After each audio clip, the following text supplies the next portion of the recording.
Assalamualaikum warahmatullahi wabarakatuh. Halo semuanya, perkenalkan nama aku Kayla Dara dari kelas 8H. Di sini aku akan mempresentasikan bab 6 dengan materi literasi digital dalam kebinekaan bangsa serta jurnal dan buku dengan materi yang sama. Langsung saja kita ke penjelasannya. Oke, di sini saya akan menjelaskan terlebih dahulu dari buku paket PPKN tentang bab 6 materi literasi digital dalam kebinekaan bangsa. Literasi digital dalam kebinekaan bangsa. Bagian A, merawat kebinekaan bangsa dan melalui literasi digital. Berasnya perkembangan teknologi informasi dan komunikasi ibarat pedang bermata dua.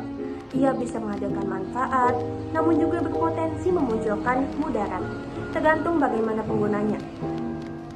Jumlah pengguna internet di berbagai negara terus bertambah, tak terkecuali di Indonesia. Artinya, internet seperti dunia baru. Pengguna internet di Indonesia termasuk 10 besar di dunia, baik dari segi jumlah pengguna maupun rata-rata lama penggunaan internet dalam sehari. Berdasarkan riset platform manajemen media sosial Hootsuite dan agensi marketing sosial We Are Social bertajuk Global Digital Reports 2020. Sebagaimana dikutip oleh Kumparan, menyebutkan bahwa jumlah penggunaan internet di Indonesia sudah mencapai sekitar 1.754 jutaan orang atau sekitar 647% dari jumlah penduduk Indonesia. Sementara jumlah pengguna media sosial sebanyak 160 juta orang atau setara dengan 597 jumlah penduduk Indonesia. Menurut David Bowden dalam Information and Digital Literacy, Review of Concept, literasi digital meliputi beberapa aspek, yaitu sebagai berikut. 1. Kemampuan membangun informasi dari berbagai sumber terpercaya. 2. Kemampuan menyajikan dan memahami informasi dengan verifikasi validitas dan kelengkapan sumber dari internet.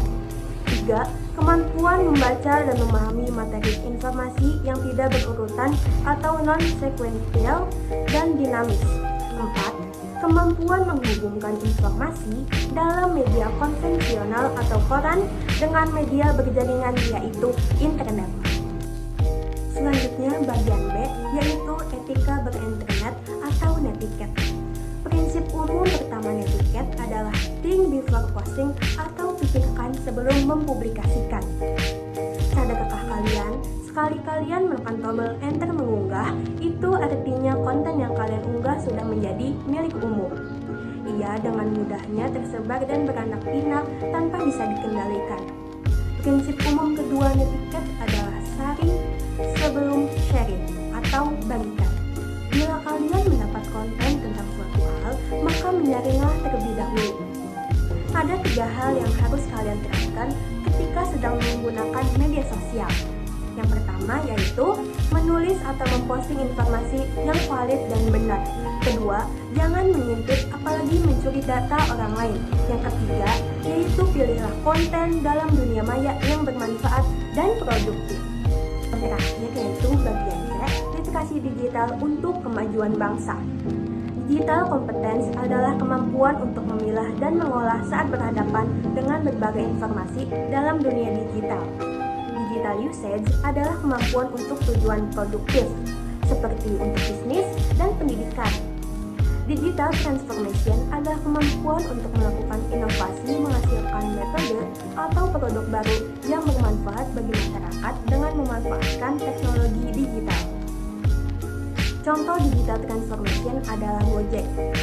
Nadiem Makarim memanfaatkan inovasi teknologi digital dengan membuat platform transportasi yang bernama Gojek pada bidang berbeda 2 orang pemula. Jim Oklahoma dan Andreas Sarijaya membuat inovasi platform bernama iGrow. iGrow konsen pada bidang pertanian. iGrow memiliki mimpi membangun kemandirian pangan. iGrow berhasil meraih penghargaan internasional di San Francisco, Amerika Serikat.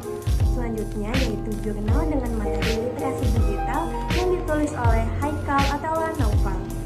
Literasi digital merupakan suatu bentuk kemampuan untuk mendapatkan, memahami memahami dan menggunakan informasi yang berasal dari berbagai sumber dalam bentuk digital. Hal ini yang menuntut mahasiswa agar memiliki literasi atau kemampuan untuk mengolah dan memahami informasi yang baik untuk dipelajari dan dimengerti. Dengan begitu, perkembangan teknologi yang sangat pesat memungkinkan mahasiswa untuk lebih mudah dalam mengakses informasi. Literasi digital itu perlu dikembangkan untuk membangun karakter bangsa guna menciptakan generasi yang cerdas dan kaya akan informasi serta kritis dalam memilih informasi yang benar. Selanjutnya yaitu tujuan dari jurnal ini. Yang pertama yaitu menjelaskan pentingnya literasi digital dalam menghadapi perkembangan teknologi dan arus informasi yang sangat cepat di era digital.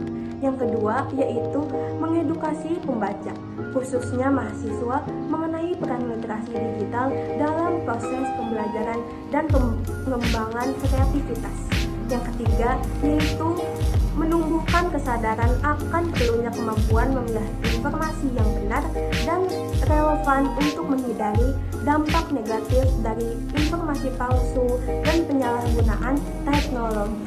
Yang keempat yaitu mendorong perkembangan karakter bangsa melalui literasi digital agar tercipta generasi yang cerdas, kritis, dan bertanggung jawab.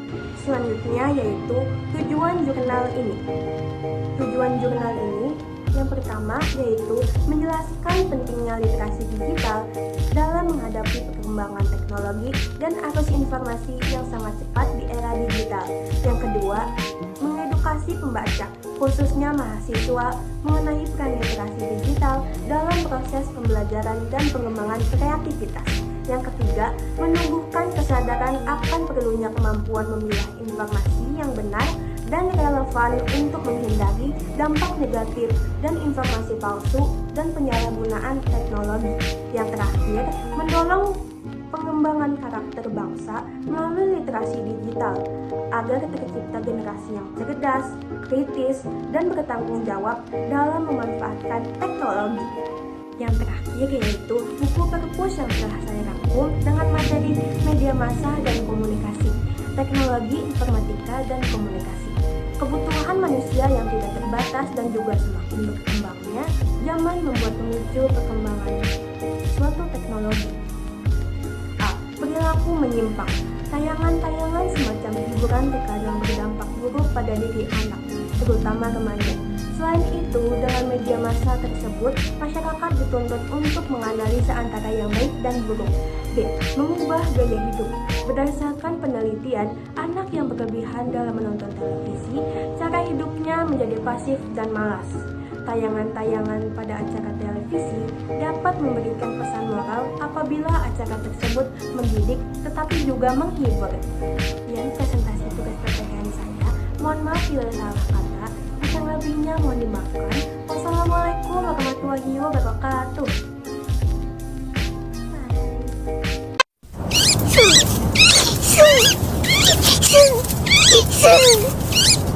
Bye.